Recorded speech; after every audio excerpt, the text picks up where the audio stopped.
үзэгчтэйг одоо Silver ажиллагаа 2 үргэлжлэж байна. Ингээ бид нар одоо бол Монгол энерги компани байрлал хүрэлцэн ирсэн байна.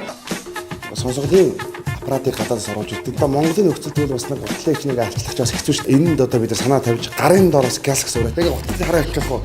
За ингээ за энэ ч тэнцээ явчлаа шүү. Таны чагараад иргүү. Би танд бэлгээр гардуулж гэж бодож байна. За ихчд энийг гардуулж. Тэгээд энэ дотор нөгөө нэг баталгааны төрлийн бүтээгдэхүүн байж байгаа. Таавал гутлаа хамгийн хурдан хугацаанд өнгөлж толгор болгож болно. Гутлаа арслаад үзээрэй. Тэгээ мэдээж бол таны гутлыг бол галгар толгор болно. Бүр ихтэй байна. За баярлалаа. За танай хамт олонд амжилт хүсье. За та бүхэнд ч гэсэн ажлын өндөр амжилт хүсье. Баярлалаа. За баярлалаа. Ингээд бид нар яг одоо бол Silver ажиллагаа 2 маань Монгол энерги компани байраас үргэлжлэж байна. Ингээд тунгуудахгүй би танай ажил дээр очино. Тэгээ та бас гутлаа сайхан толгор бүр байлгаж байгаарай. Би тань гарын бэлэг гардуулна. Та гарын бэлэг авснараа гадаад байлгаар хэм бичгийн эзэн болно. Эзэн болно гэж сулаанд оролцсон. Тэгээ та хэрвээ сулаанаас ялт байгуулж идэх юм бол гадаад руу хосороо аялах нэ. Танд баярлалаа.